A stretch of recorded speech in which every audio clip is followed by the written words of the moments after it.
காயிதே மில்லத் காலத்தோடு போராட்டம் முடிந்துவிடவில்லை. அண்ணாவின் காலத்தோடு போராட்டம் முடிந்துவிடவில்லை. பெரியாரின் காலத்தோடு போராட்டம் முடிந்துவிடவில்லை. அம்பேத்கரின் காலத்தோடு போராட்டம் முடிந்துவிடவில்லை. இன்றைய காலகட்டத்தில் இந்தியன் முஸ்லீம் லீக் கட்சி கொஞ்சம் பின்னோக்கி இருக்கிற மாதிரி பொதுமக்களாக எனக்கு ஒரு பார்வை இருக்குது.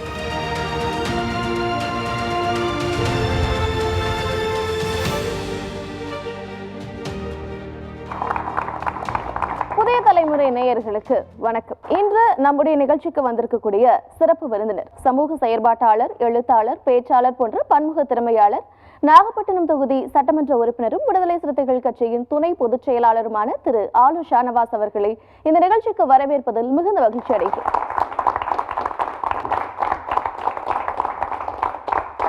நிகழ்ச்சியினுடைய முதல் பகுதி. இந்த முதல் பகுதியை பொறுத்தவரை நம்முடைய சிறப்பு விருந்தினர் ஒரு தலைப்பில் உரையாற்றுவார். காயிதே மில்லத் நேற்று, இன்று, நாளை. காயிதே மில்லத் யார் என்பதை பற்றி இளைஞர்களிடம் பேசக்கூடிய ஒரு வாய்ப்பு இன்றைக்கு நாம் பார்க்கிறோம். அரசியல் களத்தில் வெறுப்பு அரசியல், தனிமனித பகை அரசியல், பெண்களை இழிவு செய்யும் அரசியல், சிறுபான்மை மக்களுக்கு எதிரான அரசியல், தலித் மக்களுக்கு எதிரான அரசியல், விவசாயிகளுக்கு எதிரான அரசியல், தொழிலாளர்களுக்கு எதிரான அரசியல் என்று அரசியலில் பல்வேறு கருத்துக்கள் வருவதை பார்க்கிறோம்.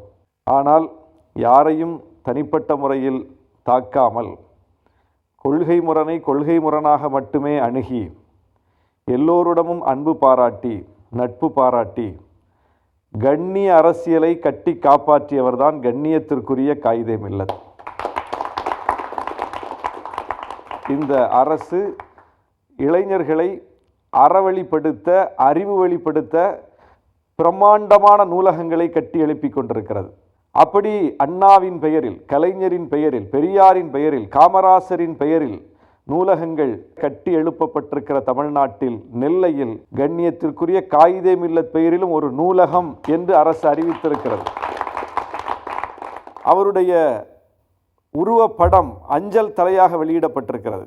சட்டமன்ற பேரவையில் தமிழ்நாட்டிற்கு பங்காற்றிய மாபெரும் தலைவர்களின் படங்கள் அலங்கரிக்கப்பட்டிருக்கிறது. அந்த வரிசையில் காயிதே மில்லத் படமும் தமிழ்நாடு சட்டமன்ற பேரவையில் இடம்பெற்றிருக்கிறது. இப்படி அவருடைய நினைவுகள் போற்றப்படுகிறது என்றால் அவர் என்ன செய்தார் என்பதை பார்க்க வேண்டும். அவர் இந்திய விடுதலை போராட்ட வீரர், ஒத்துழைமையாமை இயக்கத்தில் பங்கேற்றவர், இந்தியாவினுடைய அரசியல் நிர்ணய சபை உறுப்பினர், இந்திய நாடாளுமன்றத்திற்கு 3 முறை தேர்வு செய்யப்பட்டு நாடாளுமன்ற உறுப்பினராக இருந்தவர், சென்னை மாகாண சட்டப்பேரவையினுடைய எதிர்க்கட்சி தலைவராக இருந்தவர். இப்படி எண்ணற்ற பதவிகளில் அவர் இருந்தபோது ஆற்றிய பங்களிப்புகள் நினைவு கூறத்தக்கவை. குறிப்பாக அரசியல் நிர்ணய சபையில் இந்தியாவின் ஆட்சி மொழியாக எந்த மொழியை கொண்டு வரலாம் என்கிற விவாதம் வந்தபோது இந்தியை கொண்டு வர வேண்டும் என்று அங்கிருந்தவர்கள் சொன்னார்கள். இந்தி தான் தொன்மையான மொழி, இந்தி தான் இலக்கண இலக்கியங்கள் கொண்ட மொழி, இந்தி தான் மூத்த மொழி என்றெல்லாம் அவர்கள் வாதத்தை வைத்தார்கள். அப்போது காயிதே மில்லத் எழுந்து சொன்னார், தொன்மையான மொழியைத்தான் இந்தியாவின் ஆட்சி மொழியாக்க வேண்டும் என்றால், இலக்கண இலக்கிய வளமிக்க மொழியைத்தான் இந்தியாவின் ஆட்சி மொழியாக்க வேண்டும் என்றால், பழமையான மொழியைத்தான் இந்தியாவின் ஆட்சி மொழியாக்க வேண்டும் என்றால் அது உங்கள் இந்தி அல்ல, அது எங்கள் தமிழ் என்று சொன்னார். அப்ப அந்த இடத்துல அவருடைய நிலைப்பாடு எவ்வளவு தெளிவா இருக்கு. இந்தியை கொண்டு வந்து எங்கள் மீது திணிக்காதே என்று அங்கே உரக்க குரல் கொடுத்தவர், இந்தியாவை இந்தியாவின் ஆட்சி மொழி ஆக்காதே என்று உரக்க குரல் கொடுத்தவர். இன்றைக்கும் அரசியல் நிர்ணய சபை குறிப்பில் இருக்கிறது அந்த உரை. இந்தியாவில் அனைத்து மொழிகளும் போற்றப்பட வேண்டும், ஒரு மொழி மட்டும் போற்றப்படக்கூடாது என்பதற்காக அந்த பதவியை பயன்படுத்தியவர். அவர் எந்த தொகுதியிலிருந்து தேர்ந்தெடுக்கப்பட்டு நாடாளுமன்றத்திற்கு போனார் என்பது மிக மிக சுவாரஸ்யமான வரலாறு, இளைஞர்கள் தெரிந்து கொள்ள வேண்டிய வரலாறு. திருநெல்வேலிக்காரர், நெல்லை பேட்டையில் பிறந்த பச்சை தமிழர். ஆனால் அவர் போட்டியிட்டு வென்றது கேரளாவில் இருக்கிற மஞ்சேரி தொகுதி. ஒரு முறை அல்ல, இருமுறை அல்ல, 3 முறை. அதாவது அவர் மரணிக்கும் வரை அவர்தான் அந்த தொகுதியின் நாடாளுமன்ற உறுப்பினர். வேட்பு மனுவை கூட அஞ்சலில் அனுப்பி தாக்கல் செய்து வெற்றி பெற்று நாடாளுமன்றத்துக்கு போனார். அங்கே போய் கேட்டாங்க, அவர் தான் இங்கே வர்றது இல்லையே, எதுக்கு அவரை திரும்ப திரும்ப தேர்ந்தெடுக்கிறீங்க? அவர் இங்கே வராவிட்டாலும் நாடு முழுவதும் பயணப்பட்டு கொண்டிருக்கிறார். ஒடுக்கப்பட்ட மக்களுக்காக, விளிம்பு நிலை மக்களுக்காக, சிறுபான்மை மக்களுக்காக, நாட்டு மக்களுக்காக அவர் எந்நாளும் உழைத்து கொண்டிருக்கிறார். ஆனாலும் நாங்கள் அவரைத்தான் எப்போதும் தேர்ந்தெடுப்போம் என்று சொல்லி தேர்ந்தெடுத்தார்கள். அங்கே மொழியை பார்க்கல மக்கள். இத்தனைக்கும் அவர் தேர்ந்தெடுக்கப்படக்கூடிய காலத்தில் கேரளாவுக்கும் தமிழ்நாட்டுக்கும் இடையில பல முரண்பாடுகள் இருந்த நேரம்தான். அப்படின்னு அந்த மக்கள் பார்க்கவில்லை. 3 முறை தேர்ந்தெடுத்து அவரை அனுப்பினார்கள் நாடாளுமன்றத்துக்குன்னா இந்திய அரசியலில் ஒரு அதிசயம் இது. கற்பனை கூட செய்து பார்க்க முடியாது. அதுபோல எத்தனையோ விஷயங்களை சொல்ல முடியும். இந்தியாவுக்கும் சைனாவுக்கும் இடையில சண்டை வருது. போரில் தன்னுடைய ஒரே மகனை நான் அனுப்புறேன், இராணுவத்துக்கு அனுப்புறேன், அவரை பயன்படுத்திக்கங்க அப்படின்னு அறிவித்தார். அவருக்கு இருந்தது ஒரே மகன் தான். தன்னுடைய நாட்டுப்பற்றை நிரூபித்தவர், பல்வேறு களங்களில் நிரூபித்தவர். அகில இந்திய முஸ்லீம் லீக் 2ஆ பிரியுது. ஏன்னா நாடு பிரிஞ்ச உடனே அது வரைக்கும் ஒரே கட்சியாக இருந்தது. அது சம்மந்தமான கூட்டம் நடக்கும்போது இந்திய முஸ்லீம் லீக்குக்கு சேர வேண்டிய காசு இவ்வளோன்னு சொல்லி பாகிஸ்தானில் இருக்கக்கூடிய முஸ்லீம் லீக் தலைவர்கள் சொல்கிறாங்க, இது உங்கள் பங்கு, நீங்கள் எடுத்துக்கன்னு. காயிதே மில்லத் சொன்னார், இப்போ நீங்கள் வேற, நாங்கள் வேற. இப்போ எங்கள் நாட்டு மக்களிடம் வசூல் செய்து எங்கள் கட்சியை நாங்கள் நடத்தி கொள்வோம், இந்த பணம் எங்களுக்கு தேவையில்லை அப்படின்னு சொன்னார்.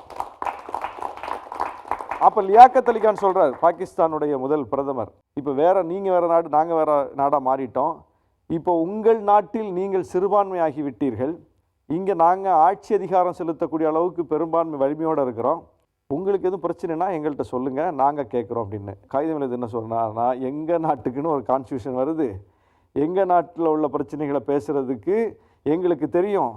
நீங்கள் உங்கள் நாட்டில் சிறுபான்மையாக இருக்க மக்களை பார்த்துக்க. நல்லா, பாகிஸ்தானில் இப்போ யார் சிறுபான்மை? இந்துக்கள் சிறுபான்மை, கிறிஸ்தவர்கள் சிறுபான்மை, அவங்கள பத்திரமா பார்த்துக்குங்க, அதுதான் நீங்கள் எங்களுக்கும் செய்கிற சிறப்பு என்று சொல்லி உடனடியாக மறுத்தார். அந்த அளவுக்கு பல்வேறு களங்களில் இந்திய நாட்டுப்பற்றை நிரூபித்தவர், மொழிப்பற்றை நிரூபித்தவர், தமிழ்நாட்டுக்கான மாநில சுயாட்சி குரலை உறக்க எழுப்பியவர். நிறைய பேருக்கு தெரியாத ஒரு விஷயம், திமுக 1949 தொடங்கப்படுது. 1957 தான் திமுக முதன்முறையாக தேர்தலை களம் கண்டது, தேர்தலை சந்தித்தது. 15 தொகுதிகளை வென்றது திமுக முதல் தேர்தலில். அப்புறம் 1962 தேர்தல் வருதுல, அண்ணாவின் முதல் கூட்டணி தோழர் யார் என்றால் அது காயிதே மில்லத் தான். அப்போ 50 இடங்களில் திமுக வெற்றி பெறுது, 50 இடங்களில். அந்த பாடத்தை எடுத்துக்கொண்டு 1967 7 கட்சி கூட்டணியாக அந்த கூட்டணி விரிவடைகிறது. திமுக ஆட்சியை பிடிக்கிறது, அண்ணா முதலமைச்சராகிறார். அந்த கூட்டணியிலும் அச்சாணியாக இருந்தவர் கண்ணியத்திற்குரிய காயிதே மில்லத். அவர் இன்னைக்கு எப்படி தேவைப்படுறாரு, நாளைக்கும் அவர் எப்படி தேவைப்படுவார்னா, இன்னைக்கும் அந்த பிரச்சனை இருக்குல்ல. அரசியல் நிர்ணய சபையில் அவர் ஆட்சி மொழி எது என்கிற விவாதத்தில் வைத்த கருத்து நீர்த்து போய்விட்டதா? இன்றும் அது நம்மை துரத்தி கொண்டிருக்கிறது. எல்லா மொழிகளுக்கும் சம பங்கீட்டை தர வேண்டிய அரசு 2 மொழிக்கு மட்டும் கூடுதல் முக்கியத்துவம் கொடுக்குது. 8 கோடி பேர் பேசக்கூடிய ஒரு மொழி தமிழ், அதுபோல மலையாளம், அதுபோல தெலுங்கு, அதுபோல கன்னடம், அதுபோல காஷ்மீரி, அதுபோல ராஜஸ்தானி, அதுபோல குஜராத்தி, எத்தனையோ மொழிகள் இந்தியாவில் இருக்கிறது. ஆனால் இந்தி தான், சமஸ்கிருதம் தான் என்று ஒன்றிய அரசு திணிப்பை செய்யும் போது நமக்கு காயிதே மில்லத் தேவைப்படுகிறார். நாளையும் காயிதே மில்லத் தேவைப்படுவார். நன்றி. இது 2வது பகுதி. கேள்வி கணைகளோடு காத்திருக்கிறார்கள் இளைஞர்கள், அவர்களோடு உரையாட போகிறார் சிறப்பு விருந்தினர். இன்றைய தலைமுறை ஜென்சி தலைமுறைக்கு அண்ணாவை தெரிகிற மாதிரி, காமராஜரை தெரிகிற மாதிரி, பெரியாரை தெரிகிற மாதிரி கண்ணியமிக்க காயிதே மில்லத் தெரியாமல் இருக்கிறதுக்கு இஸ்லாமிய இயக்கங்களும் திராவிட இயக்கங்களும் அவரை கொண்டு போய் சேர்க்காதது அது ஒரு குற்ற உணர்ச்சியாக உங்களுக்கு தெரியலைங்களா? அண்ணாவை தெரிந்த அளவுக்கு, மற்ற தலைவர்களை தெரிந்த அளவுக்கு, பெரியாரை தெரிந்த அளவுக்கு அரசியலில் ஈடுபடக்கூடிய காலத்தில் என் போன்றவர்களுக்கே காயிதே மில்லத்தை தெரியாது. நானே அதுக்கப்புறம் வாசிக்க ஆரம்பித்து, வாசித்ததில் எனக்கு கிடைத்த இது போன்ற செய்திகள் மிகப்பெரிய தாக்கத்தை ஏற்படுத்தினுடைய விளைவாகத்தான் 2010 அவரை பற்றிய ஒரு வாழ்க்கை வரலாற்று ஆவணப்படத்தை நான் எடுத்தேன், 15 ஆண்டுகளுக்கு முன்பே. இப்போ அண்ணா மீண்டும் மீண்டும் பேசுபொருளாகிறார்னா, திமுக அண்ணாவை தொடர்ந்து சேர்த்து கொண்டே இருக்கிறார்கள். அண்ணாவின் நூல்கள், அண்ணா பெயரிலான அடையாளங்கள், அண்ணாவுக்கான சிறப்புகள், இன்றைக்கி பராசக்தி படம் வரைக்கும் அண்ணாவை பற்றி பேசுகிறது. இது மாதிரி ஒரு பதிப்பகம் சிறு சிறு வெளியீடுகளை போட்டு வெளியிடுறதுக்கு காயிதே மில்லத் பேரில் இருக்கான்னு கேட்டால் இல்லை. காட்சி ஊடகம் காயிதே மில்லத்தை பற்றி பேசுவதற்கு காட்சி ஊடகம் உருவாக்கப்பட்டிருக்குதானா? இல்லை. முஸ்லீம் தான் பேசணும்னு நினைக்கிறதும் ஒரு புரிதல் குறைபாடு, முஸ்லீம் லீக் தான் பேசணும்னு நினைக்கிறதும் ஒரு புரிதல் குறைபாடு. அவர் எல்லோருக்குமான தலைவர் தானே, எல்லாருக்குமா தானே பேசியிருக்காரு, எல்லாருக்குமா தானே வாழ்ந்திருக்கிறார், எல்லாருக்குமா தானே போராடி இருக்கார். எல்லாரும் தானே பேசணும், எல்லோரும் பேசுவோம். காயிதே மில்லத்தோட வளர்ச்சி திட்டங்கள், அப்புறம் அவரோட அவுட்கம்ஸ், அவரோட கொள்கைகள்லாம் இன்றைய காலகட்டத்தில் எந்த அளவில் நடைமுறையில் இருக்குது, அதை நம்ம கரெக்டாக கடைபிடிக்கிறோமா? காயிதே மில்லத் காலத்தோடு போராட்டம் முடிந்து விடவில்லை. அண்ணாவின் காலத்தோடு போராட்டம் முடிந்து விடவில்லை. பெரியாரின் காலத்தோடு போராட்டம் முடிந்து விடவில்லை. அம்பேத்கரின் காலத்தோடு போராட்டம் முடிந்து விடவில்லை. அம்பேத்கர் தேவைப்படுகிறார், பெரியார் தேவைப்படுகிறார், அண்ணா தேவைப்படுகிறார், காயிதே மில்லத்தும் தேவைப்படுகிறார். இப்போ இந்தியாவினுடைய சர்வதேச நிலைப்பாடுகள் பார்த்தோம் அப்படின்னா கொஞ்சம் முரண்பாடாகவே இருக்குது. அந்த காலகட்டத்தில் காயிதே மில்லத் அவர்களுடைய சர்வதேச நிலைப்பாடுகள் எப்படி இருந்துச்சு? காயிதே மில்லத்துடைய சர்வதேச நிலைப்பாடு ஏகாதிபத்திய எதிர்ப்பு, வல்லாதிக்க எதிர்ப்பு, விளிம்பு நிலை நாடுகள், ஒடுக்கப்படுகிற நாடுகளின் பக்கம் நிற்பது. இந்தியாவுக்கும் மற்ற நாடுகளுக்கும் பிரச்சனைன்னா இந்தியாவின் பக்கம் உறுதியாக நின்றுக்கிறார். கண்ணியமிக்க காயிதே மில்லத் எப்படி ஒரு பொதுவான தலைவரோ, விடுதலை சிறுத்தை கட்சி தலைவர் தொல் திருமாவளவன் அவர்களும் அவரும் இன்றைய காலகட்டத்தில் ஒரு பொதுவான தலைவர் தான். அவர் ஏன் சார் சிதம்பரம் தொகுதியை ஒரு தனி தொகுதியை தாண்டி ஒரு பொதுவான தொகுதியில் நிற்கிறதில்ல? ஏன் தனி தொகுதியில் நிற்கிறார் அப்படின்னு கேள்வி யார்கிட்ட கேட்குறோம்? ஆராசாட்டையும் எங்கள் தலைவர்கிட்டையும் கேட்குறோம். அவங்களா இதுக்கு காரணம்? இதுக்கு காரணமானவங்கள்ட்டெல்லாம் கேட்கணும். முதல்ல அவங்க யார்?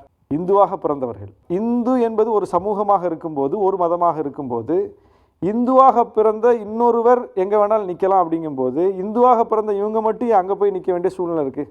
பட்டியலினத்தை சார்ந்தவர்களை சாதி ரீதியில் பார்த்து அவர்களை உரிய அவைக்கு அனுப்ப தயாராகாத ஒரு சமூக சூழலில் தான் தலைவர்கள் உட்கார்ந்து உரிமை கேட்குறாங்க. அம்பேத்கர் இரட்டை வாக்குரிமை கேட்குறார். எங்களிலிருந்து எங்கள் மக்களுக்கு பிரச்சனையை பேசக்கூடியவராக அனுப்புறதுக்கு எங்களுக்கு ஒரு ஓட்டுரிமை வேணும் அப்படின்னு இரட்டை வாக்குரிமை கேட்குறார். அப்போ காந்தி முரண்படுறார். இரட்டை வாக்குரிமையெல்லாம் கொடுக்க முடியாது அப்படின்னு அவர் எதிர்க்கிறார்.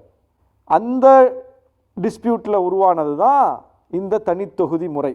ரிசர்வ் கான்ஸ்டியூஷன் ஒன்று கொண்டு வந்துடுவோம், அதில் தலித்துகள் மட்டும்தான் போட்டியிட முடியும், வேறு யாரும் போட்டியிட முடியாது. அம்பேத்கர் அதை ஏற்க மறுக்கிறார். என்ன சொல்கிறாரு? சரிதான், ஆனால் இந்த சமூகத்துக்காக குரல் கொடுக்கக்கூடிய உண்மையான பிரதிநிதி இந்த தனித்தொகுதியிலேருந்து போவானா? கட்சி யாரை விரும்புதோ அவன் தான் போவான். அப்போ அந்த சமூகத்தை பற்றி வாய் திறக்காதவன் கூட அந்த சமூகத்தினுடைய பிரதிநிதியாக நாடாளுமன்றத்திலையும் சட்டமன்றத்தில் போய் உட்காந்துருவான். இன்றைக்கி அதான் நடக்குது. அப்போ அம்பேத்கர் பயந்தது சரிதானே? அப்போது இந்த முறையும் இல்லைன்னு வைங்க, இந்த ரிசர்வையும் தூக்கிட்டு எல்லாத்தையும் பொதுவாக்கிட்டா ஒரே ஒரு தலித்து கூட நாடாளுமன்றத்துக்கு சட்டமன்றத்துக்கு போக முடியாது. இந்த சமூகம் அனுப்புமா? அப்போ சிக்கல் எங்கே இருக்குது? சிக்கல் நீலகிரியில் போட்டியிடுற ஆராசாட்டை இருக்கா? சிக்கல் சிதம்பரத்தில் போட்டியிடுற திருமாவளவன்ட்ட இருக்கா? சிக்கல் சமூகத்திட்ட இருக்கா? சிக்கல் தமிழ்நாட்டில் மட்டுமா இருக்குது? தனித்தொகுதி முறை என்பதும் தலித்துகள் அங்கே மட்டும்தான் போட்டியிட்டால் தான் போக முடியும் என்கிற நிலையும் இந்தியா முழுவதும் இருக்குல்ல. அப்போ இது ஒரு சாதிய சமூக நிலையிலிருந்து பார்க்கப்பட வேண்டிய ஒரு பெரிய பிரச்சனை. அதை அப்படியே ரொம்ப ஃபில்டர் பண்ணி நம்ம என்ன பண்ணுறோம்? குயுக்தியா திருமாவளவன் ஏன் சிதம்பரத்தில் நிற்கிறார்? ஆராசா ஏன் நீலகிரியிலே நிற்கிறார்? பெரம்பலூர் தனி தொகுதியாக இருந்தவரை பெரம்பலூரில் நின்னார், பொது தொகுதியாக மாறினோன்னா அவர் நீலகிரிக்கு போயிட்டார். இது ஆராசா பிரச்சனையா? கேள்வியை முதல்ல அவர்கிட்ட கேட்கலாமா? அப்படி ஒரு நெருக்கடிக்கு அவரை தள்ளலாமா? அவர் அங்கே விக்டிம், ஆராசா அங்கே விக்டிம். விக்டிமை நோக்கித்தான் நாம் கேள்வி கேட்கிறோமே தவிர சமூகத்தை நோக்கி கேள்வி கேட்பதில்லை. எங்கெல்லாம் சாதி இருக்கிறதோ, சாதி நிலை பெற்றிருக்கிறதோ, அங்கெல்லாம் இந்த சிந்தனை ஊடுருவி கிடக்குது. அதை நோக்கிய உடைப்பை ஏற்படுத்துவதற்குத்தான் நாங்கள் சாதி ஒழிப்பே மக்கள் விடுதலைன்னு கட்சியின் முழக்கத்தை வைத்து பயணிக்கிறோம். இதுதான் அதற்கான போராட்டம். அப்புறம் தனித்தொகுதியில் நின்று வெற்றி பெற்றால் அது என்னவோ அது ஒரு தீண்டாமை மாதிரி பார்க்குறது. இப்போ அது உரிமைங்க. பட்டியலினத்தை சார்ந்த மக்கள் போட்டியிடுவது என்பது அரசியலமைப்பு சட்டத்தில் வழங்கப்பட்டிருக்கிற ஒரு உரிமை, ஒரு ரைட்ஸ். அதை போய் ஏன் அங்கே போய் நிற்கிறாரு, ஏன் இங்கே போய் நிற்கிறாரு, வேற எங்கே போய் நிற்கிறது? நிகழ்ச்சியினுடைய இறுதி பகுதிக்கு வந்திருக்கிறோம். இந்த இறுதி பகுதியை பொறுத்தவரை ஒரு 5 புகைப்படங்கள் திரையில் காண்பிக்கப்படும். இந்த 5 புகைப்படங்கள் குறித்து நம்முடைய சிறப்பு விருந்தினர் சில கருத்துக்களை சொல்வார். இதுதான் இந்த பகுதியினுடைய இறுதி பகுதி. புகைப்படங்களுக்கு செல்ல முதல் புகைப்படம். ஜின்னா மதசார்பற்ற தலைவர். ஜின்னா காங்கிரஸ் இயக்கத்தில் பயணித்தவர். காங்கிரஸ் இயக்கத்தில் அவர் பயணித்து கொண்டிருக்கும் போதே முஸ்லீம் லீக் இயக்கம் தொடங்கப்பட்டு விட்டது.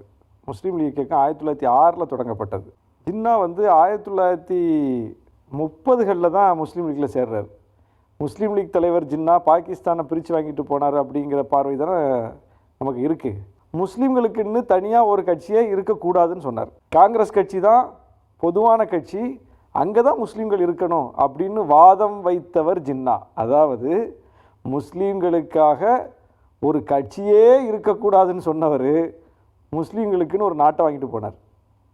அப்போ என்ன நடந்துச்சு இந்த நாட்டில் அப்படிங்கிறது இளைஞர்கள் அதனுடைய உண்மையான வரலாற்றை ஆழமாக வாசிக்க வேண்டும். அயோத்திதாச பண்டிதர். இன்னைக்கு திராவிடம் என்பது பெரியார் கண்டுபிடித்தது. பிறமொழியாளரான பெரியார் தன்னை காப்பாற்றிக் கொள்வதற்காக கண்டுபிடித்து வைத்த பெயர் அல்ல. அது 1885 பண்டிதர் அயோத்திதாசரால் முன்னெடுக்கப்பட்ட ஒரு பெயர். திராவிட பாண்டியன் என்கிற இதழை நடத்தினார். 1895 திராவிட மகாஜன சபை என்று ஒரு சபையை, ஒரு இயக்கத்தை முன்னெடுத்தார். அப்போ திராவிட இயக்கத்தினுடைய மூலவர், சமூக நீதி அரசியலினுடைய தோற்றுவாய், மொழி உரிமை அரசியலினுடைய தோற்றுவாய், பண்பாட்டு தளத்தில் ஆரிய பண்பாட்டை எதிர்த்து தமிழ் பண்பாட்டை, பௌத்தத்தை முன்னிறுத்திய ஒரு மகத்தான அறிஞர். அவர் அப்படி பன்முக அடையாளம் உள்ளவர். எனவே அவருடைய வரலாறு பேசப்பட வேண்டும். அந்த வரலாறு இளைஞர்களுக்கு தெரிஞ்சிருந்துன்னா அவங்கள்ட்ட இந்த மாதிரியெல்லாம் திரிபுவாதத்தை யாராலும் செய்ய முடியாது. திருக்குறள் மாநாடு நடத்தியிருக்கிறார். தமிழை காட்டுமிராண்டி மொழி என்று சொல்லியிருக்கிறார். நாட்டு விடுதலைக்காக போராடி இருக்கிறார். நாடு விடுதலை அடையும் போது கருப்பு தினமாக அதை கடைபிடித்திருக்கிறார். காந்தியை விமர்சித்திருக்கிறார். காந்தி படுகொலை செய்யப்பட்டவுடன் இந்த நாட்டிற்கு காந்தி நாடு என்று பெயர் வைக்க வேண்டும் என்று சொல்லியிருக்கிறார். புரட்சியாளர் அம்பேத்கரை போற்றியிருக்கிறார். அவர் எழுதிய அரசியலமைப்பு சட்டத்தை தீயிட்டு கொளுத்தி அரசியலமைப்பு சட்ட எரிப்பு போராட்டத்தை நடத்தியிருக்கிறார். என்னடா இது ஒரே பெரியார் தானே, ஏன் இம்புட்டு பிரச்சனையாக இருக்குது அப்படின்னு தோணுதா? எல்லாமே மக்களுக்காக, எல்லாமே நாட்டுக்காக. அவரே சொல்லிட்டார்ல, எனக்கு தேசாபிமானம் இல்லை, எனக்கு பாஷாபிமானம் இல்லை, எனக்கு மனிதாபிமானம் மட்டும்தான் உண்டு என்று அறிவித்து தன் நிலைப்பாட்டை இவ்வளவு வெளிப்படையாக போட்டு உடைத்த தலைவரை பார்க்கவே முடியாது. அப்படிப்பட்ட ஒரு மாபெரும் தலைவர். அவருடைய சிந்தனைகள் என்றும் தேவை. புரட்சியாளர் அம்பேத்கர் ஒரு குறிப்பிட்ட நிலப்பரப்பில் இருக்கக்கூடிய மக்களுக்கானவை அல்ல, மனிதகுலத்துக்கானது. அப்படிப்பட்ட ஒரு புகழ்வாய்ந்த தலைவர், அறிவார்ந்த தலைவர். உலகம் இன்றைக்கு அவரை அடையாளம் கண்டுகொண்டு உலகத்தின் பல மூலைகளிலும் அவர் கொண்டாடப்படுகிறார். இந்தியாவின் மிகச்சிறந்த அறிவாளிகளில் ஒருவராக அவர் போற்றப்படுகிறார். அப்படிப்பட்ட ஒரு மகத்தான தலைவர். சாதி அடுக்கு சரிதான் அப்படிம்பான். எனக்கு கீழே ஒருத்தர் இருக்கிறதுல என்ன தப்பு அப்படின்னு கேட்பான். உன் கடவுள் சொன்னது தப்பு, உன் மதம் சொல்கிறது தப்பு, உன் சிந்தனை தப்பு, இது ரொம்ப மோசமான சிந்தனை, எல்லோரும் சமம், எனக்கு யாரும் அடிமை இல்லை, நானும் யாருக்கும் அடிமை இல்லை என்று சொல்லக்கூடிய புரட்சிகரமான கருத்தை ஒருவர் வைத்து சமூகத்தில் பயணிக்கணும்னா மிகப்பெரிய துணிச்சல் வேணும், அதுக்கு ஒரு கட்ஸ் வேணும், மிகப்பெரிய கொள்கை புரிதல் வேணும். அந்த புரிதல் மிக்க, கட்ஸ் உள்ள, உறுதி மிக்க ஒரு மகத்தான தலைவர் புரட்சியாளர் அம்பேத்கர். வெகு மக்களின் உணர்வுக்கு எதிரான போராட்டத்தை நடத்தியவர். நன்றி சார். மீண்டும் வேறொரு அரசியல் பிழகு நிகழ்ச்சியில் வேறொரு சிறப்பு விருந்தினரோடு வேறொரு தலைப்போடு சந்திக்கலாம். நன்றி.